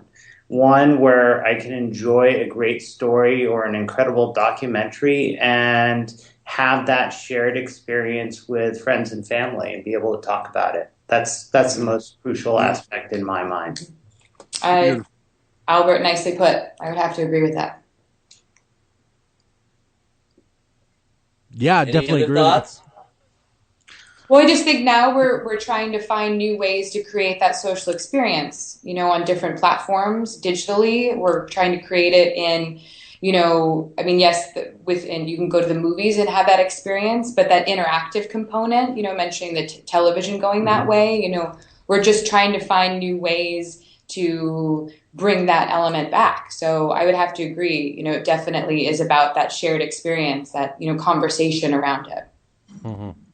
So that shared experience used to always be so important in movie theaters, and I think for me the perfect delivery mechanism would be to have a development where our delivery mechanisms would be, you could very easily choose which one you want for the kind of content that you want. So Sure. Sometimes you don't really care about the quality of the video. You just want to be able to see it. So being able to easily access TV on a very small smartphone, much more easily than today. Other times to be able to get the full easy screen experience for an independent movie or a foreign film, which may not be on TV, to easily watch that on a big screen. And we're a long ways away from being able to match the kind of content. And I do think different content does kind of require different technology in some cases. And then I very much echo that social experience is so much a part of it's solitude. There's great pleasure in solitude, but sharing those experiences are pretty crucial too. Yes, absolutely, absolutely. Watching a movie with friends is so much more fun than watching it alone. But we have this interesting phenomenon in San Francisco called the silent disco. I don't know if anyone has ever experienced that, but it's actually kind of a rave with no sound. Everyone puts on headphones, and basically you can't hear a thing except there's a bunch of people dancing with headphones on. They're all listening to the same song, and it could be 2,000, 3,000 people. Somehow I thought of that as the ultimate community of people, where it's a group of people that, you're closed in a sense, because no one else can experience what you're experiencing, but they can see that you're having fun. And I think that the community part of filmmaking and media consumption is going to change in ways similar to that, where I think that there's technologies that we don't know about yet that are coming down the road, and I would be first in line for that, brain implant virtual reality chip to be able to access things in a 3D sense. Like, I would just love to walk through a Kurosawa film in 3D in some kind of virtual reality sense. So for me, I think the expansion of the 2D world into a 3D world probably is the ultimate experience, and I'm hoping that happens before the end of my lifetime. Yeah, I want to follow right behind you so you get the brain damage. Okay. Well, guys, we only have. I'm never an early adopter. I'm that next level. It's cheaper. They got the bugs out, and they figured out it's going to cause brain damage. Well, we only have 2 minutes left of the show. I'd like to thank Albert. I'd like to thank Amanda. I'd like to thank David. I'd like to thank George. Everybody for coming on the show and offering your different viewpoints. They're all valuable and they're all interesting, and it's fun to speculate where we're going next in this crazy world of multimedia or media or movies, or how we're going to experience movies, or how we're going to experience TV. I think that we've always been a race of people, human beings. We've always been moving forward. We've never been the kind to sit and go backwards. So I can only imagine the great things that we have on the horizon. But again, I'd like to thank each and every one of you for coming in and talking with Eric and I about this program, on this program about this subject matter. Well, thank you so much for having us. Yes, thank you very much. Well, thank you guys again, and everybody, again, want to tune in Thursday. We have rock and roll myths, legends, and curses guy himself, our Gary Patterson, joining us. You're gonna want to hear that one. Did Robert Johnson really meet the devil at the crossroads? You'll find out with us. Until then, guys, love each other, take care of each other. And Eric says, God, yes. Yes, they did. They didn't meet him on the crossroads. But, guys, take care of each other. Love you all, and can't wait to talk to you guys again. Thank you for listening to this edition of After Hours AM. And please remember to like us on Facebook and also follow us over on Twitter.